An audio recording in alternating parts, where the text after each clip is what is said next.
This podcast is sponsored by Blackout Coffee. Start your day off with a delicious cup of American-made Blackout Coffee.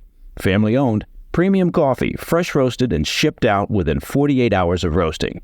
Go to blackoutcoffee.com. Promo code PDB for 20% off your first purchase.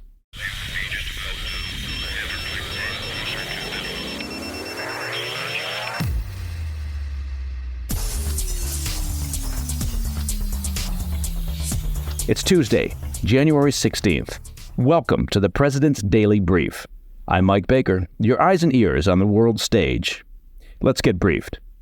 First up, Houthi militants in Yemen continue to terrorize the Red Sea, attacking a U.S. Navy destroyer and striking an American-owned commercial shipping vessel with an anti-ship ballistic missile.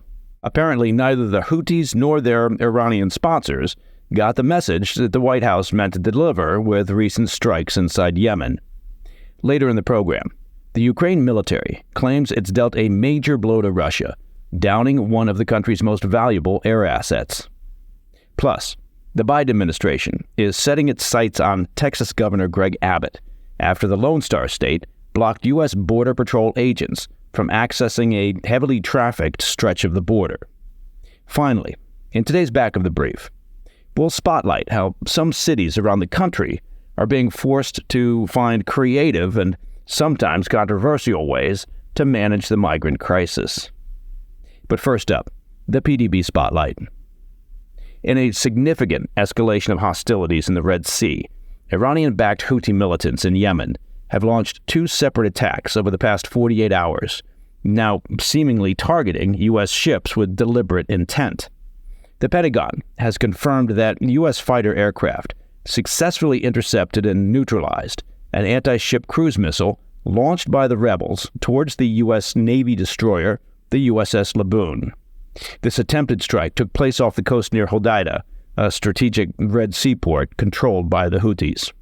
Fortunately, the interception resulted in no casualties or damage to the vessel. However, the Houthis struck again less than 24 hours later. On Monday, the militants managed to hit a U.S.-owned container ship. The vessel, identified as the Eagle Gibraltar under the flag of the Marshall Islands, was struck by an anti-ship ballistic missile in the Gulf of Aden. Operated by Eagle Bulk Shipping of Stamford, Connecticut, the incident marks the first successful attack by the Houthis on a U.S. maritime asset. The U.K. Maritime Trade Operations, which monitors Middle Eastern maritime routes, reported the attack occurred approximately 110 miles southeast of Aden, with the missile striking the port side of the Eagle Gibraltar.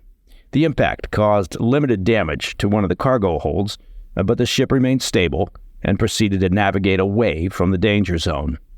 The operator confirmed that no crew members were injured, and the ship, which was carrying steel products at the time, continues to operate on its own power.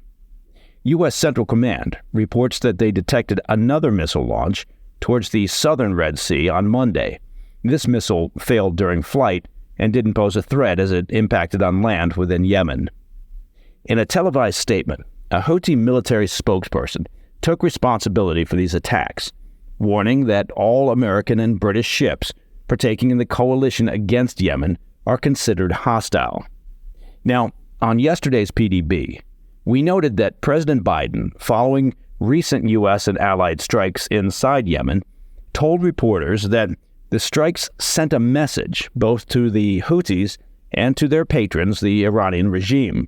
The president commented that, quote, Iran knows not to do anything, end quote. Well, apparently, the Iranian regime and their proxies, the Houthis, are not picking up what the White House is putting down. This is not rocket science. If the Iranian regime took the White House's attempts at deterrence seriously, and they instructed the Houthis to stop their attacks on international shipping lanes, well, the Houthis would stop. Now, President Biden may think that he and U.S. allies have delivered a message to Iran, but the continued actions of the Houthis would seem to indicate that either the message was garbled, or they simply stamped the message with return to sender, taped it to an anti-ship missile, and fired it out into the Red Sea. Look, Iran and the IRGC understand that the Biden administration is loath to take any direct action against the Iranian regime. And the regime is perfectly willing to continue destabilizing the region, disrupting global trade, and now indirectly targeting U.S. military and commercial vessels, knowing that any counterstrikes will be directed at their proxies. That's a price that Iran has been and continues to be willing to pay. And if more proof was needed that Iran hasn't gotten the memo, yesterday the IRGC, the Iranian Revolutionary Guard Corps, took credit for launching a barrage of missiles into Erbil in Iraq's semi-autonomous Kurdish region. The IRGC claimed that they were targeting what they described as secret Israeli spy bases.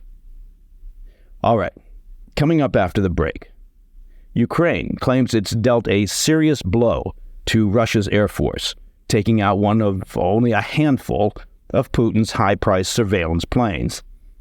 And Texas squares off with the Department of Justice after it takes the task of securing the border into its own hands. I'll be right back. Welcome back. Ukraine has reportedly dealt a serious blow to Russia's Air Force, destroying one of only a handful of surveillance planes used to facilitate missile strikes. Ukrainian Army Chief Valery Zaluzhny announced Monday on Telegram that they had successfully destroyed a Russian A-50 surveillance plane as well as an Ilyushin-22 airborne command post during an operation in the Sea of Azov. The Ukrainian military did not provide details on how it took down the sophisticated aircraft, and the Russian Defense Ministry has not commented on the incident. Ukrainian officials said intelligence indicated that the Ilyushin aircraft was able to return to a Russian airbase, but suffered significant damage and was beyond repair. These officials stressed that the A-50 aircraft was their primary target. Officials with the Ukrainian military said the A-50 surveillance plane has been a key tool for Russia in preparing and executing long-range missile strikes on Ukraine. It also provides the Russian military with early warning and targeting information about Ukrainian low-flying aircraft.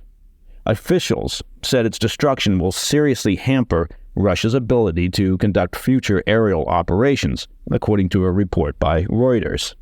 Natalia Humenyuk, a spokesperson for Ukraine's Southern Military Command, said, quote, "We expect such a strike on the A-50 to be fairly painful and at least to delay powerful missile strikes," end quote. The A-50 surveillance plane is a large airborne early warning and control aircraft that first came into use towards the end of the Cold War. Its instruments scan for enemy aircraft, ships, and missiles across an area of up to 400 miles and can detect more than 300 targets at once. Now, its price tag is somewhere in the $330 million range, more if you get the deluxe interior package with floor mats and cup holders. And the Ukrainian Defense Ministry estimates that Russia only has 8 of the planes left in service. The Ilyushin aircraft, on the other hand, serves as an airborne command post and oversees military operations, communicating in real time with frontline troops. Prominent Russian military commentators who spoke to Reuters said the destruction of the A-50 plane represents a major loss for the Putin regime's already significantly degraded military. One popular Russian military blogger called it, quote, "another dark day for the Russian aerospace forces and air defense." They added that, quote, "there are not many A-50s, and the specialists operating them are generally rare. If an aircraft of this type is hit, the crew will not be able to escape." Ukrainian cities have suffered renewed aerial attacks from Russia in recent weeks. Russian missile strikes on Kyiv and other Ukrainian cities have killed more than 90 civilians since December 29th and left more than 400 injured. Any successful efforts by the Ukrainian forces to damage or decrease Russia's ability to inform and direct missile strikes will have an immediate positive return for Ukraine. All right, let's head to the U.S. I want to turn our attention to the Texas border, where a battle between state officials and the Biden administration is heating up.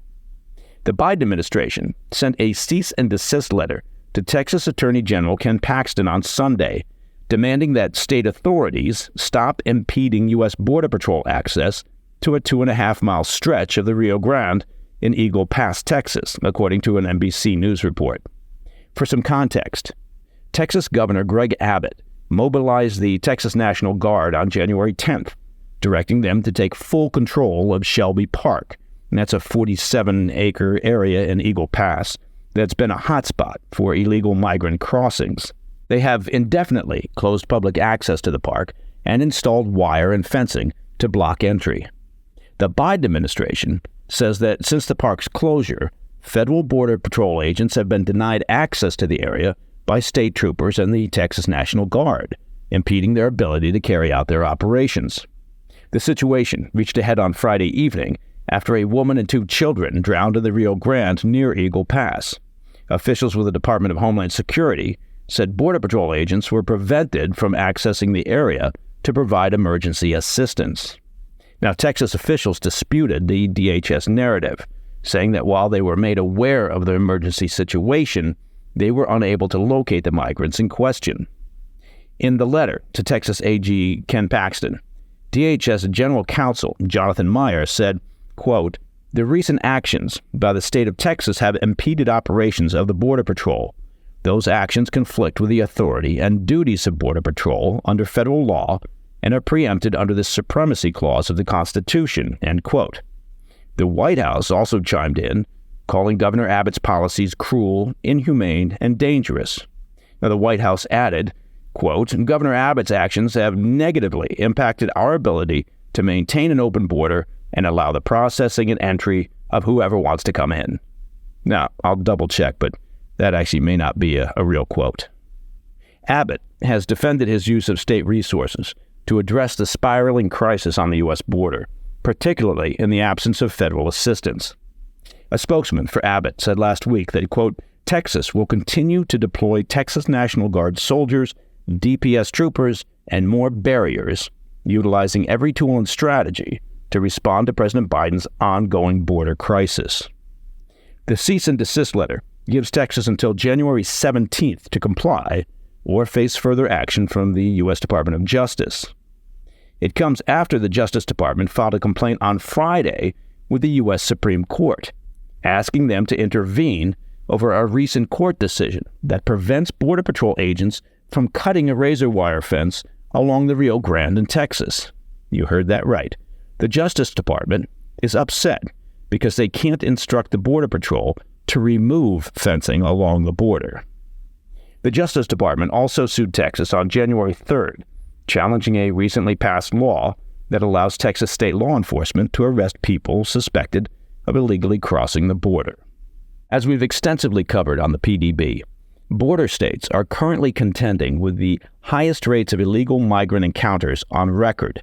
In December, Border Patrol officials recorded 300,000 migrant encounters, or an average of about 8,400 apprehensions each day. Okay, coming up, as the migrant crisis continues, overwhelmed cities around the country are being forced to find creative ways to deal with the new arrivals. We'll spotlight a few of those efforts in tonight's Back of the Brief. I'll be right back. In today's Back of the Brief, as the migrant crisis continues, it's not just border states that are being overwhelmed. According to recent DHS numbers, during the last 3 months of 2023, there were 785,000 known encounters. And, according to DHS admissions, 85% of those known encounters were allowed into the states. Almost 670,000 people landing not only in border states, but increasingly arriving in sanctuary cities around the country. The social safety nets in New York, Massachusetts, and Illinois are all being stressed from the sheer number of new arrivals, and major cities have started implementing creative measures to deal with the crisis, sometimes at the expense of their own citizens. Let's start in New York City, where the Big Apple shelter system has been stretched to the breaking point, with many migrants now being forced to live in tent cities. This led to a major problem last week when Mayor Eric Adams was forced to bus hundreds of migrant families to a school 5 miles away in anticipation of a winter storm. Asylum seekers were forced to sleep on a gym floor before being returned to the tent city. The move ended up displacing hundreds of students who were forced to then do remote learning from home. The decision was decried by parents, of course, who held a rally at the school the following morning. The situation is similar in Chicago, where many migrants are being housed in tent cities as well. And with temperatures dropping in the Windy City, migrants are being boarded onto what they call warming buses to escape the cold.